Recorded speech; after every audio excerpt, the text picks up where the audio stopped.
Hello everybody, कैसे है सब। This is C N Navneet Mundra from Naveen classes Kolkata. और आज फिर एक सीरीज कंटिन्यू हो रहा है आपके लिए, विच इज कॉस्ट का गुरु ज्ञान।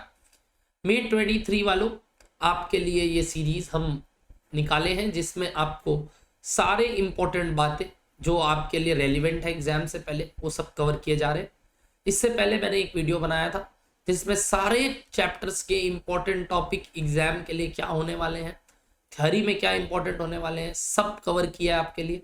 तो जरूर से जरूर उस वीडियो को देखिएगा। और इस वीडियो में तो बहुत बवाल बात होने वाला है, दैट इज पेपर का पूरा postmortem. As my tagline is cost and FM का पोस्टमार्टम। तो वैसे ही मैं इधर आपके आगे सारे पेपर में जितने भी आज तक के एग्जाम्स हुए हैं आपके कॉस्ट के, उसमें जो मेरे को बेस्ट एनालिसिस या best mode of exam pattern लगा, उस हिसाब से मैंने एक रफ पेपर एनालिसिस किया आपके लिए, टेंटेटिव पेपर एनालिसिस किया है, जो अगर आप समझ ले तो मैं आपको बता दूं कुछ इस तरीके का ही पेपर आपके एग्जाम में रहने वाला है। यानी क्वेश्चन का सीक्वेंस और एज वेल एज कि कौन से चैप्टर के से कौन से क्वेश्चन में सवाल पूछे जाते हैं, कितने मार्क्स के लिए। तो वो मैंने कुछ इकट्ठा किया आपके लिए, पहला। दूसरा, मैंने आपके लिए यहाँ बताया है कि पेपर को अटेम्प्ट आप किस सीक्वेंस में करेंगे, and again that is just a combination by me. आप अपना नया कॉम्बिनेशन बना सकते हो। और क्या कॉस्ट में थ्योरी अटेम्प्ट करना चाहिए कि नहीं, उसके ऊपर भी एक बात करेंगे हम लास्ट में। तो इस वीडियो को पूरा लास्ट तक देखिएगा ताकि आपको ये तीनों पॉइंट कवर हो जाए। आइए एक एक करके सारे पॉइंट समझते हैं। सबसे पहले पेपर का एनालिसिस। जैसा कि आप देख सकते हैं, मैंने यहाँ पे आपको पेपर एनालिसिस में ये बताया सबसे पहले कि question number 1 is compulsory for you all, जिसमें 4 क्वेश्चंस रहेंगे 5-5 मार्क्स के। तो 20 मार्क्स होते हैं टोटल। इसमें जनरली क्वेश्चन नंबर 1 का ए मटेरियल देखने को मिलता है आपको। कभी कभी बजट आ जाता है, बट अगर बजट यहाँ नहीं आया मतलब वो 10 नंबर में आएगा, तो इसलिए मैंने स्लैश में दिया है। कभी कभी बजट आ सकता है। वैसे ही लेबर ज्यादा चांस है आने का 1 का भी इस टर्म में, और नहीं तो बजट। क्वेश्चन नंबर 1 का सी में दोनों चैप्टर एक ही है, प्रोसेस और ज्वाइंट बाई प्रोडक्ट। मैं बोलता हूं इस बार ज्वाइंट प्रोडक्ट बाई प्रोडक्ट आने का चांस ज्यादा है। तो अगर मेरे से पूछो तो मटेरियल, लेबर और जेपीबीपी इस सेट में आएगा। Last set is reconciliation of profit और या तो कॉन्ट्रैक्ट। ज्यादातर चांस रिकंसिलिएशन ऑफ प्रॉफिट आने का है, यानी कॉस्ट अकाउंटिंग सिस्टम में जो आप फाइनेंशियल प्रॉफिट को आप कॉस्ट प्रॉफिट से मिलाते। इसके बाद क्वेश्चन नंबर 2 से लेके क्वेश्चन नंबर 5, हर एक क्वेश्चन 2 क्वेश्चन कैरी करता है, 10 मार्क्स ईच, यानी 20 मार्क्स का एक एक सेट है। पिछले 2-3 टर्म से कोई एक टर्म में आईसीआई अभी क्या किया कि आपको लास्ट टर्म में अगर मैं बोलूं स्पेसिफिकली, तो क्वेश्चन को 10+6+4 में भी ब्रेक किया है। बट आप जनरली ये पैटर्न ही देखते हो 10+10 का, तो मैं उस हिसाब से ही बात कर रहा हूँ। वो once in a blue moon ऐसा काम किया आईसीआई, तो वापस नहीं करना चाहिए, यही पैटर्न फॉलो होना चाहिए। उसके अकॉर्डिंग क्वेश्चन नंबर 2 का ए इज शॉर्ट कॉस्ट शीट आना, और 2 का बी में या तो मार्जिनल या तो ओवरहेड चैप्टर, ये दो में से एक पूछता है। मेरे से पूछो तो ज्यादातर चांस ओवरहेड आने का है। 3 का ए में सर्विस कॉस्टिंग या मार्जिनल, और अगर तुम समझ लो यहाँ पे मार्जिनल पूछ लिया तो सर्विस कॉस्टिंग 4 का बी पूछ लेगा, वगैरह वगैरह। और अगर यहाँ पे सर्विस पूछ लिया तो आप समझ लेना मार्जिनल नीचे पूछ लेगा। तो देयर आर वेरियस वेज जहां मार्जिनल आ सकता है, तो इस तरीके से मैंने यहाँ परम्यूटेशन लिखा है आपके लिए। 3 का बी इज फिक्स कि आपके लिए एबीसी कॉस्टिंग आना ही है। और उसके बाद 4 का ए विल बी कॉन्ट्रैक्ट, और 4 का बी विल बी या तो सर्विस या तो प्रोसेस। अगर ऊपर प्रोसेस आ गया तो नीचे नहीं आएगा, फिर सर्विस ही यहाँ बनता है और ऊपर मार्जिनल हो जाएगा 3 का ए। और नीचे 5 का ए इज स्टैंडर्ड कॉस्टिंग और बी इज बजट।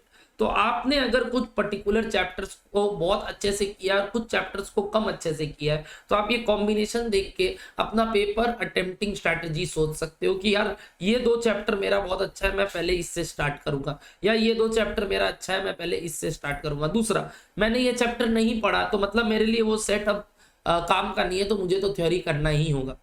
तो उसके ऊपर भी मैंने नीचे बताया है कि क्वेश्चन नंबर 6 थ्योरी होता है, इसमें 5 क्वेश्चन रहते हैं जिसमें से आपको एनी 4 करने होते हैं, और हर एक क्वेश्चन 5 नंबर के होते हैं।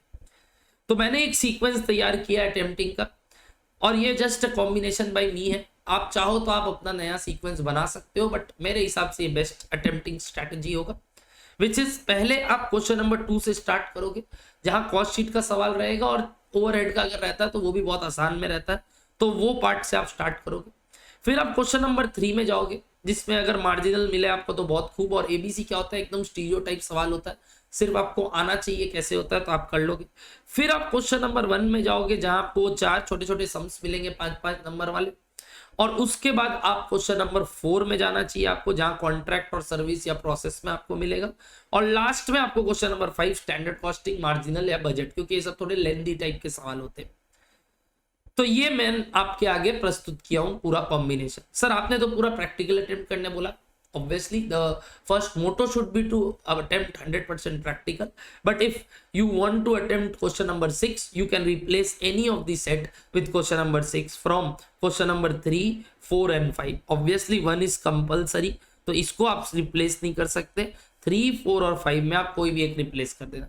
मैं प्रेफर करूंगा कि 2 को कभी आप रिप्लेस मत करना, क्योंकि क्वेश्चन नंबर 2 आप पहले अटेम्प्ट करना, और थ्योरी कोशिश करना तो लास्ट में अटेम्प्ट करना, यानी सेकेंड लास्ट या last. Okay sir theory attempt कब करना चाहिए, क्यों करना चाहिए, उसके बारे में एक बहुत अच्छा रीजनिंग है मेरे पास जो मैंने यहाँ लिखा है। मेरे पास 3 कारण है जिसकी वजह से आप थ्योरी अटेम्प्ट कर सकते हो। नंबर 1 इज अगर आपका पेपर बहुत लेंदी आया तो वो तो टर्म पे डिपेंड करता है और उस समय के एनालिसिस पे डिपेंड करता है कि आप बैठे बैठे आपने क्या एनालिसिस किया। सर वो हम कब करते हैं, वो जो 15 मिनट्स रीडिंग टाइम मिलता है वो मैं आपको बताऊंगा कैसे यूटिलाइज करना है नेक्स्ट वीडियो में। तो पेपर कैसे लेंदी होता है जब तब हम उसको थ्योरी को डालते हैं ताकि हमारा टाइमली पेपर कंप्लीट हो पाए 100 मार्क्स का, क्योंकि थ्योरी में जनरली कम टाइम लगता है एज कंपेयर टू प्रैक्टिकल। दूसरा, अगर आपको 2 से लेके 5 में यानी वो जो 4 प्रैक्टिकल के सेट है 20-20 नंबर के, उसमें 2 सेट डिफिकल्ट लग रहे हैं या नहीं आते हैं, या ऐसे लगता है सर उस समय क्लिक नहीं कर रहा है एग्जाम हॉल में, कैसे करना है, बहुत ज्यादा टफ लग रहा है हमें सवाल, तो आपको 2 सेट अगर टफ लगता है तो आपको 100% थ्योरी अटेम्प्ट करना चाहिए, क्योंकि 2 सेट अगर टफ है तो एक तो सेट आपको बाई डिफॉल्ट अटेम्प्ट करना ही है, एक आप स्किप करके थ्योरी करना चाहिए, क्योंकि उस डिफिकल्ट सेट से बेटर तो थ्योरी में मार्क्स उठ जाएगा। Fine sir. तीसरा, अगर आपने प्रेपरेशन करते वक्त कुछ 2 से 3 टॉपिक स्किप ही कर दिया था, मतलब आपने ठीक से नहीं पढ़ा या आपने उसको टेकन केयर नहीं किया, आप वो पहले से छोड़ के चल रहे हो कि ये 2-3 चैप्टर तो मेरे को आता ही नहीं है, तब तो आपको पक्का थ्योरी अच्छा करके जाना चाहिए ताकि आप 100% पेपर अटेम्प्ट कर सको। तो ये मेरे तरफ से आपके लिए एक गुरु ज्ञान था, paper analysis, how to attempt paper and the sequence of the paper. तो होपफुली आपको क्लियर हो गया हो ये वाला डेटा मेरे तरफ से। ये छोटे छोटे वीडियोस आपको बहुत हेल्प करेंगे, और अगर आपको अच्छा लगे तो ज़रूर आगे बढ़ाइए इस वीडियो को, और आप लाइक कीजिए इस वीडियो को, सब्सक्राइब कीजिए चैनल को, एंड एज वेल एज अगर आपका एग्जाम इस लॉजिक से अच्छा जाए तो हमें बाद में ज़रूर एक गुड विश भेजिएगा कि नहीं भैया अच्छा रहा, बेस्ट विशेष के साथ हमें बताइएगा कि आपका एग्जाम्स कैसा गया। नेक्स्ट वीडियो आने वाला है आपका कि 15 मिनट कैसे यूटिलाइज करते हैं कॉस्ट के पेपर में। Thank you very much everybody, tata, bye bye.